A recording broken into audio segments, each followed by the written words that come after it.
Bismillahirrahmanirrahim. Assalamualaikum warahmatullahi wabarakatuh. Perkenalkan, nama saya Muhammad Hafizari dari kelas TI 4809 dengan NIM 10201214364. Eh, Pada kesempatan kali ini, saya akan menjelaskan tentang sebuah topik menarik yaitu berjudul Design of Radiation Therapy Problem. Nah, materi ini diadaptasi dari buku Introduction to Operation Research karya Hillier dan Lieberman. Nah, dan biasanya dibahas dalam mata kuliah yang kali ini memberikan tugas yaitu penelitian operasional. Nah, kasus ini menunjukkan bagaimana metode matematika, khususnya linear programming, bisa digunakan untuk memecahin masalah nyata di bidang medis, yaitu dalam merancang terapi radiasi bagi pasien. Oke, kita ke next slide.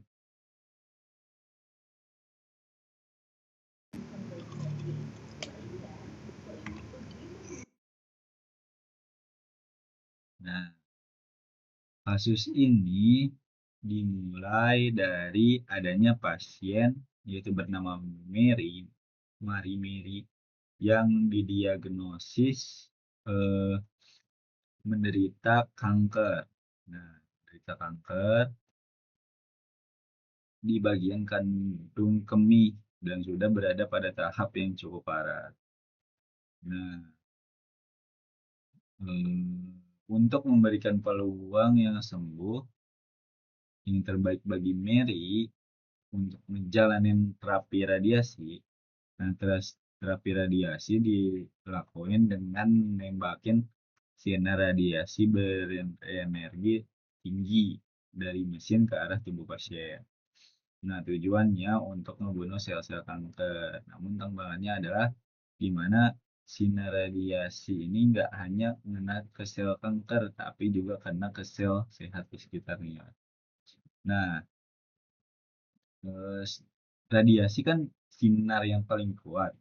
Nah, biasanya berada di titik masuk sinarnya gitu loh.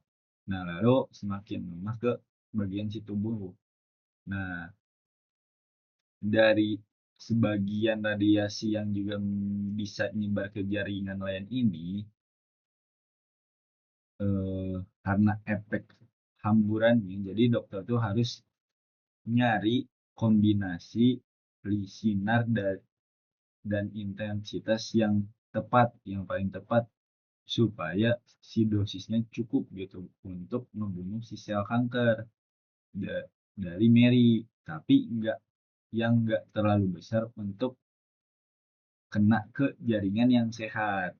Nah, dari situ kita tahu gitu bahwa linear programming digunain untuk ngebantu menentuin kombinasi sinar terbaik dan intensitasnya yang optimal buat nyembuhin Mary. Nah, dari slide itu kita eh, ngeba- gimana ini ngebentuk model linear programming dari untuk kasus Mary ini ya. Nah, kita gunain dua sumber di mana sinar radiasi atau kita bisa sebut beam di sini ya. Eh, Dosis radiasi dari beam 1 kita bilang ini sebagai X1. Kemudian dari dosis beam 2 yang sebagai X2. Nah, tujuan dari model ini adalah meminimalkan dosis radiasi yang diserap oleh jaringan sehat. Nah, maka eh, eh, fungsi objektifnya yaitu eh, minimalnya fungsi Z-nya yaitu 0,4 yang di BIM 1 sebagai X1 ditambah yang di BIM 2 yaitu 0,5 di BIM 2 sebagai X2. Nah, angka 0,4 dan 0,5 ini ngewakilin beberapa besar kerusakan yang ditimbulin dari masing-masing sinar pada jaringan yang sehat. Nah, jadi lalu ada 3 pembatas atau kendala dari kondisi medis. Pertama kan ada critical tissues, di mana di 0,3 di BIM 1 itu sebagai X1, di mana terus 0,1 di BIM 2 itu sebagai X2, dan kurang dari sama dengan 7 sebagai batas radiasi, di mana maksimum untuk jaringan sensitif. Kemudian di nomor 2 ada tumor region yaitu 0,5-nya di BIM 1 sebagai X1, kemudian di 0 dan juga 0,5 juga sama di BIM 2 itu sebagai X2 dan sama dengan 6, dan ini tuh sebagai dosis rata-rata yang harus dicapai pada area yang tertentu. Kemudian di ketiganya tuh ada center of tumor di mana 0,6 sebagai X1 dan 0,4-nya sebagai X2, di mana harus dosisnya tuh lebih dari 6 minimum yang harus diterima sel kanker agar bisa hancur. Nah, dari sini kan eh, X1 dan X2 pas tentunya nggak boleh negatif karena dosis radiasi nggak boleh bernilai kurang dari 0. Dari situ kita udah bisa tahu gitu bahwa dari sini kita punya model linear programming yang lengkap dan siap diselesaikan. Nah, kayak kita bisa lanjut ke next slide. Oh, di sini udah kebentuk tuh.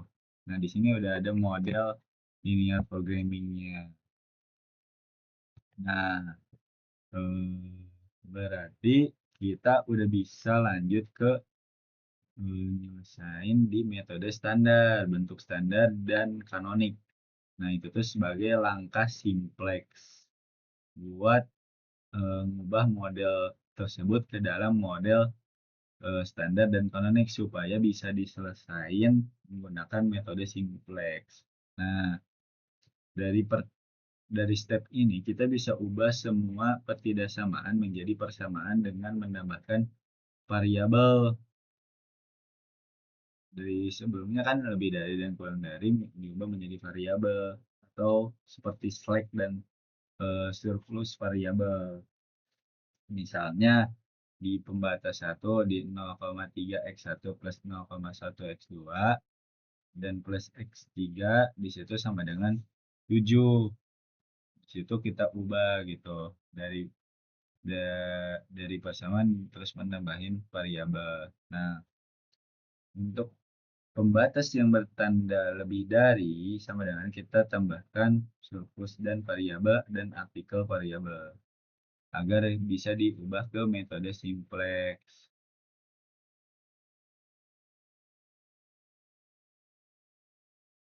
Nah, kemudian setelah ini kita ubah ke iterasi simplex yang yaitu permodelan perhitungan langkah demi langkah buat nyari kombinasi X1 dan X2 yang ngehasilin Z paling kecil.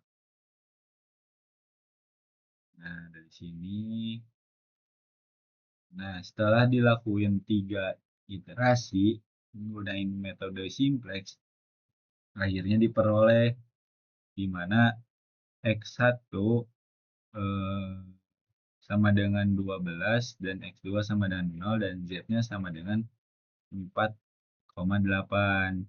Yang artinya dosis pertama dari BIM 1 yang harus diberikan adalah 12 kilorad dan dosis sinar kedua BIM tuh nggak digunain. Kenapa? Karena nggak ngebantu ngurangin dosis pada jaringan sehat. Dan terus total dosis yang radiasi yang diserapnya jaringan sehat adalah 4,8 kilorad. Dengan kata lain, penggunaan dari 1 kali sinar BIM 1 aja tuh udah cukup untuk capai dosis yang mematikan bagi sel kanker tanpa ngasih radiasi berlebihan pada jaringan sehat. Nah, dari sini kita dapat kesimpulan bahwa linear programming dapat ngebantu dalam merancang terapi radiasi yang optimal. Nah, metode ini ngebantu tenaga medis untuk nemuin kombinasi sinar terbaik agar terapi efektif sekaligus aman.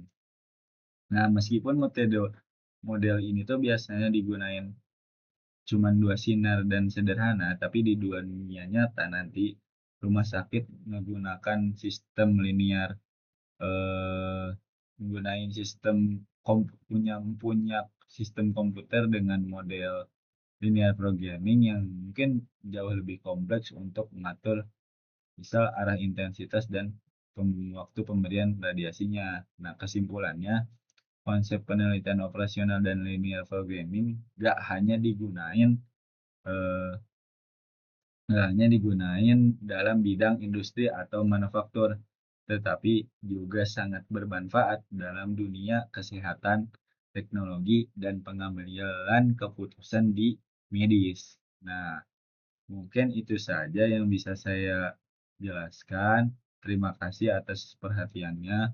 Wassalamualaikum warahmatullahi wabarakatuh.